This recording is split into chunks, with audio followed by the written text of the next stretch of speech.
আজ থেকে প্রায় ৫,০০০ বছর আগের কথা। আরব উপদ্বীপে বাস করত এক সমৃদ্ধশালী জাতি সামুদ। তারা পাহাড় কেটে পাথর খোদাই করে এমন বড় বড় বাড়ি তৈরি করত যা দেখে আজকের আধুনিক ইঞ্জিনিয়াররাও অবাক হয়ে যাবে। কিন্তু এই সম্পদের চূড়ায় বসেও তারা ভুলে গিয়েছিল তাদের সৃষ্টিকর্তাকে। তাদের অবাধ্যতার সীমা যখন সব ছাড়িয়ে গেল, তখন আল্লাহ তাআলা তাদের কাছে পাঠালেন এক নবী, হযরত সালেহ আলাইহিসসালামকে। কিন্তু সামুদ জাতি অলৌকিক কিছু দেখতে চাইল। তারা আল্লাহর কাছে প্রমাণ চাইল। আর ঠিক তখনই তাদের চোখের সামনে পাহাড়ের বুক চিরে বেরিয়ে এলো এক বিশাল গর্ভবতী উষ্ট্রী। এ ছিল এক জীবন্ত মোজেজা বা অলৌকিক ঘটনা। এই উষ্ট্রী আল্লাহর পক্ষ থেকে পাঠানো এক সতর্ক বার্তা ছিল। এই উষ্ট্রীই হয়ে উঠেছিল তাদের ঈমানের পরীক্ষা এবং তাদের ধ্বংসের কারণ। কি করেছিল সামুদ জাতি সেই উষ্ট্রীকে নিয়ে? কেন এত সমৃদ্ধ একটি সভ্যতা মাত্র ৩ দিনের মধ্যে সম্পূর্ণ ধ্বংস হয়ে গিয়েছিল?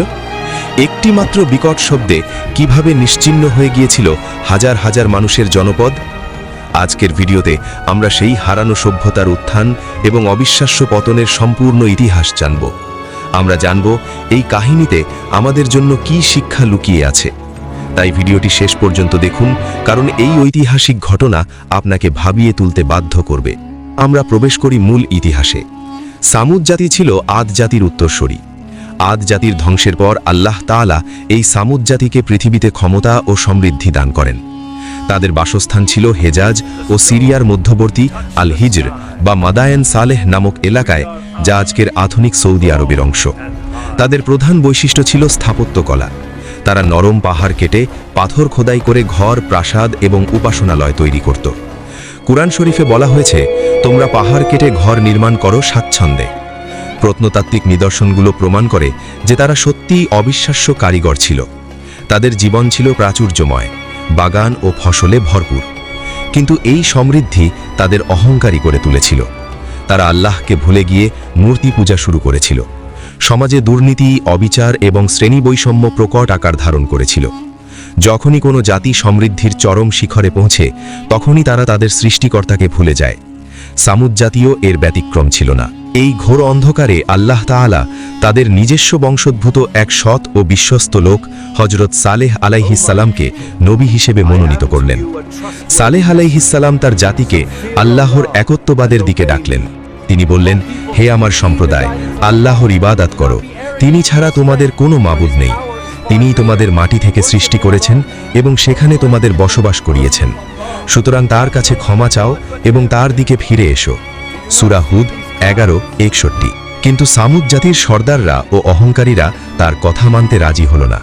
তারা বলল, হে সালেহ, এর আগে তুমি আমাদের কাছে আসার কেন্দ্রবিন্দু ছিলে। এখন তুমি আমাদের পূর্বপুরুষদের উপাস্য থেকে আমাদের নিষেধ করছো।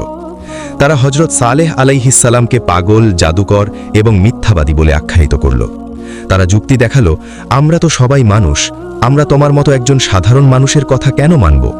তারা হযরত সালেহ আলাইহিসসালামের কাছে প্রমাণ চাইল।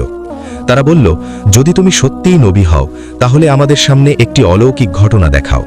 তারা নিজেরাই চ্যালেঞ্জ ছুড়ে দিল। কি ছিল সেই চ্যালেঞ্জ? তারা পাহাড়ের একটি নির্দিষ্ট পাথরের দিকে ইশারা করে বলল, এই পাথর থেকে একটি গর্ভবতী উষ্ট্রী বের করে আনো, তাহলে আমরা ঈমান আনব। এটি ছিল অসম্ভব একটি দাবি, কিন্তু আল্লাহ তাআলা নবীদের মাধ্যমে অলৌকিক ঘটনা ঘটান। হযরত সালেহ আলাইহিসসালাম আল্লাহর কাছে প্রার্থনা করলেন। হযরত সালেহ আলাইহিসসালামের প্রার্থনার পর আল্লাহর কুদরতে সেই বিশাল পাথরটি কেঁপে উঠল এবং এক বিকট শব্দে পাহাড়ের গা ফুঁড়ে বেরিয়ে এলো এক বিশাল 10 মাসের গর্ভবতী উষ্ট্রী। এই দৃশ্য দেখে উপস্থিত সবাই হতবাক হয়ে গিয়েছিল। এই উষ্ট্রীটি সাধারণ ছিল না, এটি ছিল আল্লাহর নিদর্শন। আল্লাহ তাআলা সামুদ জাতিকে দুটি শর্ত দিলেন। প্রথমত, এই উষ্ট্রী আল্লাহর সম্পত্তি, এটিকে কোনো ক্ষতি করা যাবে না। দ্বিতীয়ত, জনপদের পানির উৎসের উপর উষ্ট্রীর অগ্রাধিকার থাকবে। একদিন উষ্ট্রী পানি খাবে, সেদিন পুরো জনপদ পানি খাবে না। আর একদিন জনপদ পানি খাবে, সেদিন উষ্ট্রী খাবে না। এই অলৌকিক ঘটনা দেখে কিছু লোক ঈমান আনল, কিন্তু বেশিরভাগ সর্দাররা তাদের অহংকারের কারণে ঈমান আনতে অস্বীকার করল। তারা উষ্ট্রীটিকে সহ্য করতে পারছিল না। উষ্ট্রীটি স্বাধীনভাবে তাদের চারণভূমিতে বিচরণ করত এবং তার বিশাল আকৃতির কারণে মানুষ ভয় পেত। আল্লাহর এই নিয়ম মেনে চলতে তাদের কষ্ট হচ্ছিল। অবশেষে সেই অবাধ্য সম্প্রদায় একটি জঘন্য পরিকল্পনা করল। তারা উষ্ট্রীটিকে মেরে ফেলার সিদ্ধান্ত নিল। জাতির 9 জন প্রভাবশালী ও দুষ্কৃতিকারী মিলে উষ্ট্রীটিকে হত্যার পরিকল্পনা করল। কোরআন শরীফে এই 9 জনের কথা উল্লেখ আছে। একদিন যখন উষ্ট্রীটি পানি পানের জন্য যাচ্ছিল, তখন তারা অতর্কিতে হামলা করে। এক ব্যক্তি তার পায়ে আঘাত করে, উষ্ট্রীটি মাটিতে পড়ে গেল। এরপর বাকিরা মিলে নির্মমভাবে সেটিকে জবাই করে মেরে ফেলল। তারা শুধু উষ্ট্রী মেরেই ক্ষান্ত হয়নি, তারা উদ্ধতভাবে হজরত সালেহ আলাইহিস সালামের কাছে এসে বলল, হে সালেহ, তুমি যদি সত্যিই রাসূল হও তবে তোমার সেই আযাব নিয়ে এসো যার ভয় তুমি আমাদের দেখাচ্ছিলে। হজরত সালেহ এই ঘটনায় অত্যন্ত মর্মাহত হলেন। তিনি তাদের বললেন, তোমরা তোমাদের বাড়িতে আর মাত্র 3 দিন জীবন উপভোগ করে নাও। এটি এমন এক ওয়াদা যা মিথ্যা হবে না। এই 3 দিন ছিল তাদের জন্য শেষ সুযোগ, শেষ সতর্কবার্তা। প্রথম দিন তাদের মুখ হলুদ হয়ে গেল, দ্বিতীয় দিন লাল এবং তৃতীয় দিন কালো হয়ে গেল, যা আসন্ন মহাবিপর্যয়ের ইঙ্গিত ছিল। কিন্তু তারা তওবা করেনি, বরং তারা হযরত সালেহ আলাইহিস সালাম এবং তার পরিবারকেও মেরে ফেলার ষড়যন্ত্র করছিল। চতুর্থ দিনের ভোরবেলা, যখন সামুদ জাতির লোকেরা তাদের প্রাসাদোপম বাড়িতে নিশ্চিন্তে ছিল, তখনই আল্লাহর আযাব নেমে এলো।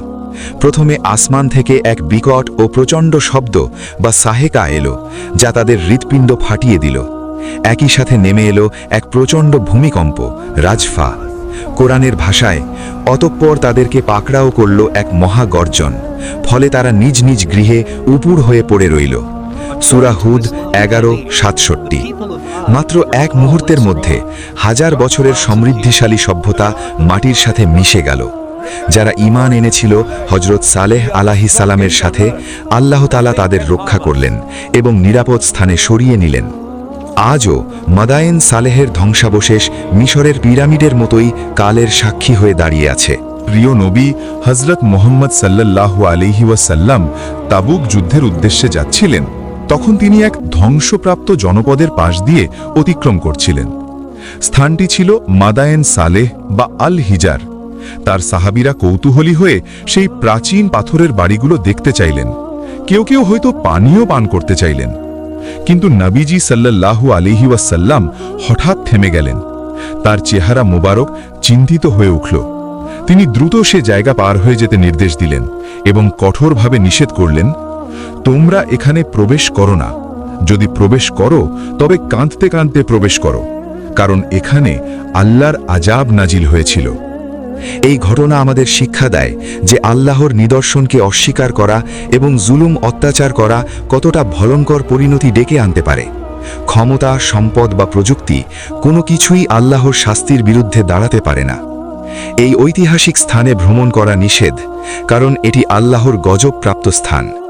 সামুদ জাতির এই কাহিনী প্রমাণ করে যে ইতিহাস কেবল গল্প নয়, এটি মানব জাতির জন্য এক বিরাট শিক্ষা। যদি আপনার এই ভিডিও স্ক্রিপ্ট ভালো লাগে, চ্যানেলটি সাবস্ক্রাইব করুন এবং কমেন্টে আপনার মতামত জানান। ধন্যবাদ।